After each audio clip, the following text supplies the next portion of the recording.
later in this episode.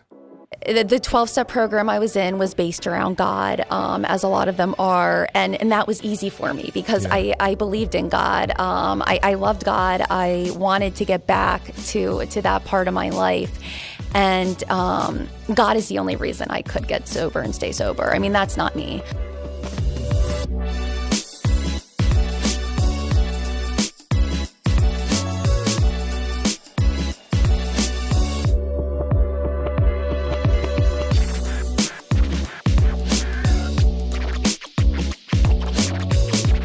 Welcome to today's episode of This Is My Story. My name is Austin. I have the privilege of being today's host. Today I have with me Amanda, who is here sharing her story of God's faithfulness in her life, walking through addiction, walking through recovery, and the healing process of that, and recentering her relationship with God. So Amanda, thanks for being here today. Yeah, thanks for having me. Yeah, absolutely. Go ahead and start with your story. As we hear of this story again of addiction recovery, go ahead and start. Like, where did those things begin in your life when you began to walk into addiction? How did that begin? How did you grow up? Kind of just start us at the beginning of this story. Yeah. So I think it begins as early as I can remember, actually. So growing up, I grew up in Lancaster County, always lived in the area. I had a fantastic family. You know, I had a good childhood, a great life. Nothing, you know, wrong in that sense. We had some struggles. When I was about 6 years old, my father was diagnosed with brain cancer. Oh, wow. So that of course was, you know, a first big life event kind of to walk through and work through. But I would say in general, I always had a little bit of anxiety. I always struggled with OCD from as far back as I can remember. And I think just had a general sense of discomfort or, for lack of a better word, unsureness in general. Yeah.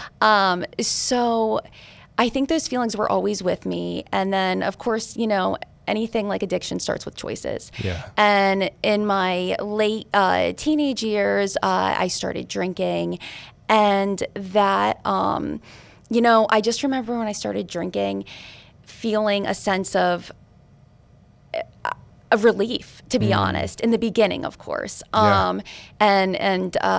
You know, I think that all the pressure kind of fell off of me. The anxiety went away.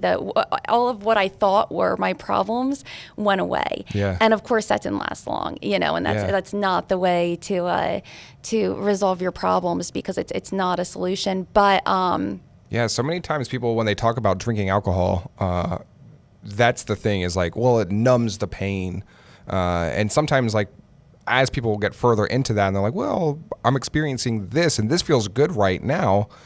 So it must be a good thing or it must be the right thing. Because so many people who haven't walked that path may not recognize that of when you hear that phrasing of like it numbs the pain, like what does it actually mean? So what you're saying is bringing to me even like context of what that actually means and why people would say that.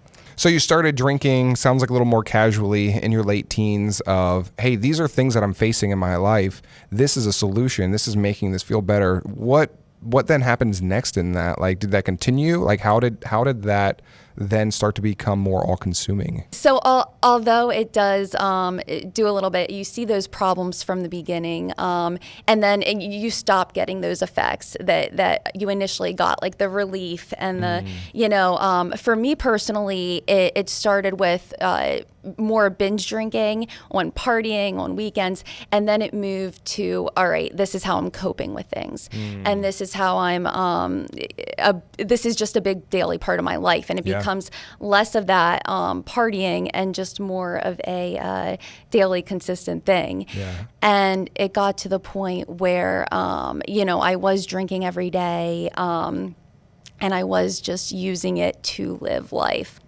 So many people miss that too, like when they're like, oh, well, this person's alcoholic or they're caught in this. Like they didn't just get there. Like they didn't just wake up one day and they're in that position. Like those are steps that were taken. Like you said already, like those are choices that you were making. And as you're walking towards that, you don't really recognize the harm right away sometimes. But it sounds like you did. Like you saw these signs of like, yeah, you know what, I know this isn't right. This isn't good. But continued to step further into that. And as that became more of your lifestyle and a habit rather than just, oh, well, this is what I'm doing for right now for this reason. Like that became a part of who you were at that time, was just consuming an alcohol. Yeah, exactly. And, the guilt and the shame and the loneliness that comes from living that lifestyle, it just overcomes you. I would say right after I graduated college, in the next year or two, right before I did get sober, it was just a daily struggle, it felt like, to get through. One of my worst fears was to go to bed, to lay down in the dark and be alone with my own thoughts. Oh. So, it's just, like you said, it's a lifestyle and you just are consumed with it. And I remember one time when it brought me to the hospital, someone came in to talk to me. I don't know if it was a social worker or a physician or who, but I just remember all I said to him was, if anyone knew who I really was or everything I've done, like nobody would accept me. And that I believed that to my core. And looking back, it's hard to even put myself in that because I look back and I'm like, well, that's not true. Yeah. But that's because, all the changes have taken place of healing to today. Yeah. But that's truly what I believed. And I was just dealing with that anxiety and those feelings and the addiction day in and day out. And I don't know what exactly brought me to this point, but one night I was just done.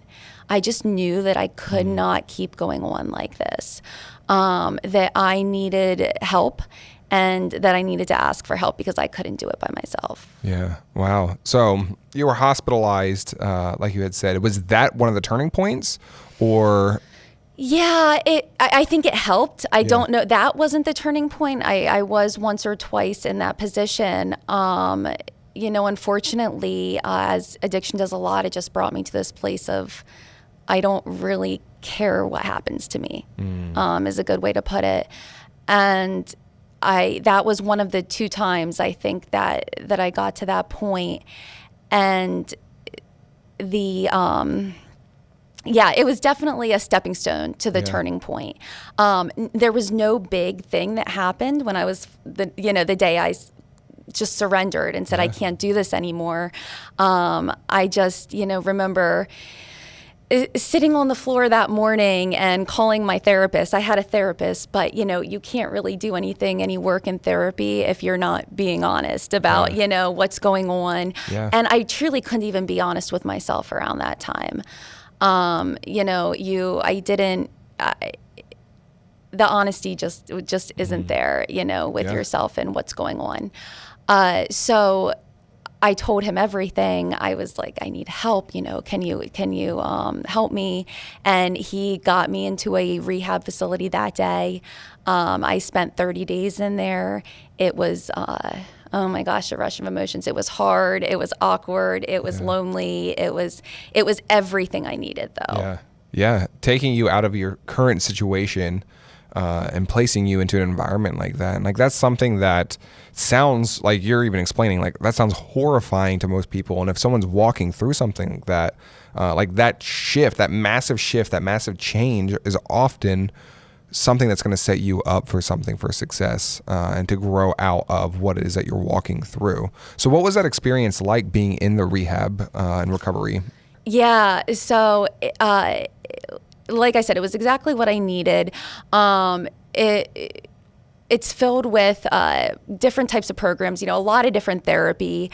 Yeah. You have a lot going on when you're coming off all of those substances and just feeling everything again and dealing with things that you didn't even know you had to deal with. Yeah.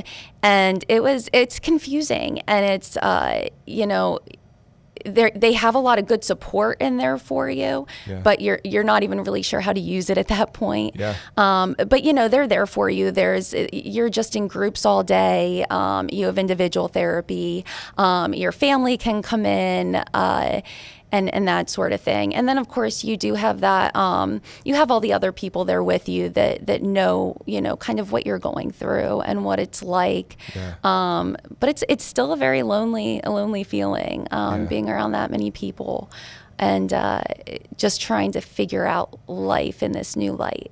Yeah. So somebody who would be walking through that, maybe that's listening or knows somebody that's walking through that addiction to alcohol and alcoholism, how would you encourage somebody to take a step like going to recovery? Because I know, again, it doesn't sound like it's rainbows and sunshine there. Like, how would you encourage somebody to say, hey, this is a step that's helped me and I believe it can help you as well? How would you encourage them? So I would say anybody, to anybody that's struggling, although it's a huge step to take, if you can take that first step and just get into it and do the work, it's going to change your whole life. Yeah. The outcome is more than worth it. Addiction's such a lonely place to be, and there's so much shame and guilt, and thousands of other feelings around it. Yeah. And, I think most people can't see that way out of it. They don't think it's possible. I know I didn't. I didn't think it would be possible to just live a life with complete peace of mind. I mean, that's such a big part of what I was missing. Yeah.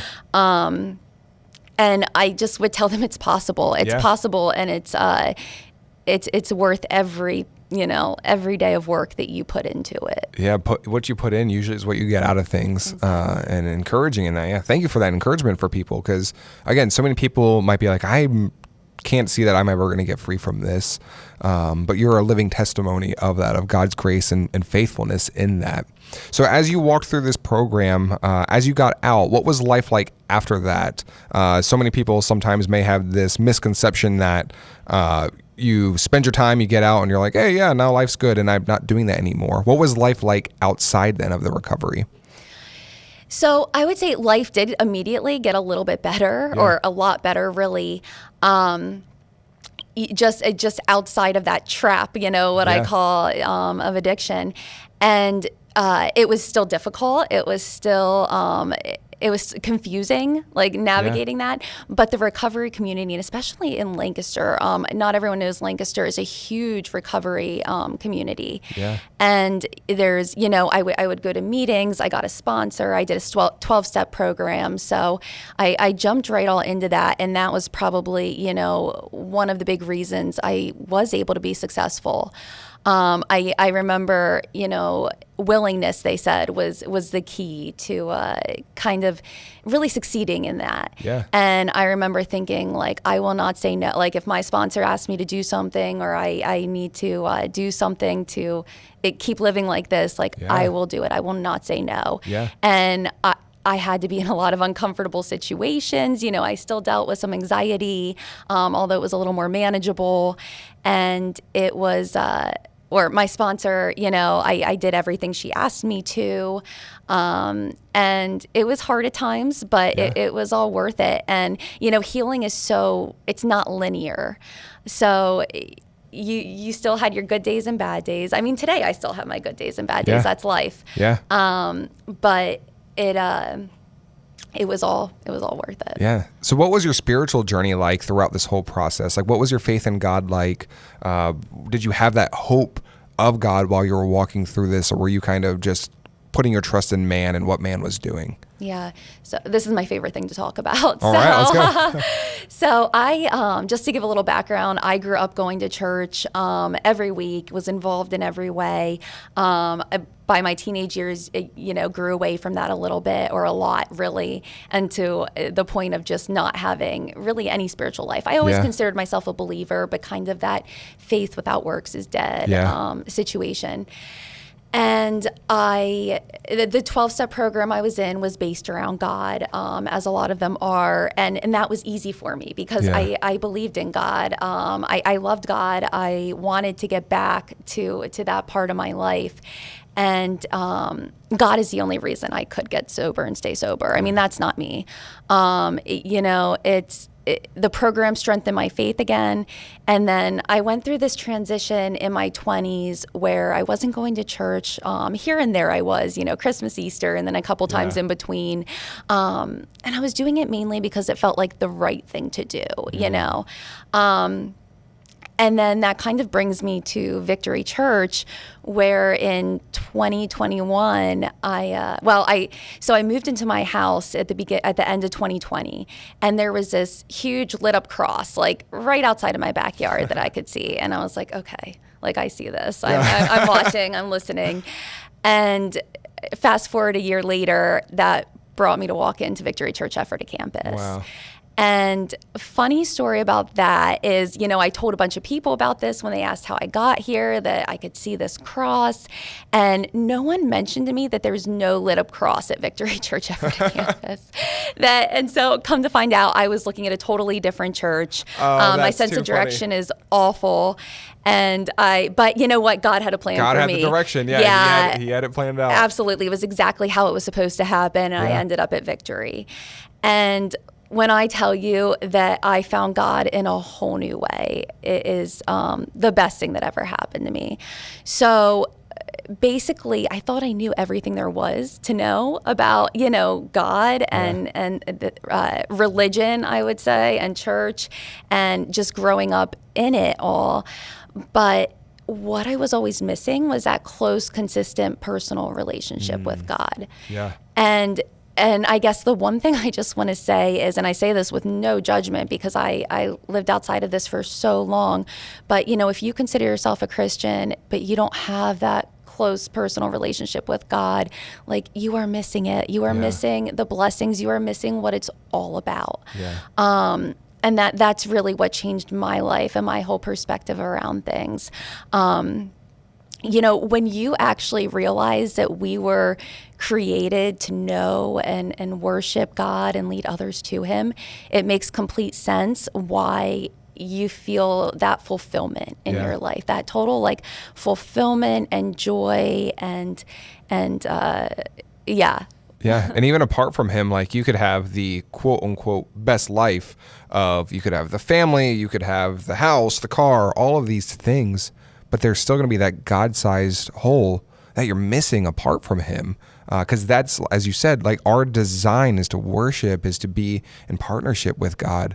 And anything outside of that is not going to be fulfilling. It may temporarily ease something or fill a void, but that void is still going to be in your heart no matter what, because you're not in the purpose that God has for your life. And that's one of the key pieces here at Victory Church, and I hope it is at every church, is to know God, and not just to know about Him, know what He is or things He's done, or know what the Bible says, but actually have a spiritual, mental, a relationship with God, that your actions know God, that your mind, that your life knows God, not just intellect, but having that personal relationship with Him. Right. And it's all about that. Yeah. Because when you have that, or at least in my experience, when I found that, that's when obligation turned into, the things that I wanted to do, like go to church, read the Bible, worship, share, serve others. It turns everything from obligation to just your desire naturally, because so you do know Him. Yeah, absolutely. Well, thank you for sharing this story of just walking through that season of life of just not knowing God. Again, you knew Him in your mind, but you didn't know Him and have that relationship. And when you turn to your own devices and turn to the things around you of this world, where that can take you, God bringing you out of that, and that healing process that you've been on, because that's going to continue throughout your life, is continuing to learn new things from that experience, be able to share new things, just like on this podcast, so God's glory can be shown in everything that you do, and through your testimony and story.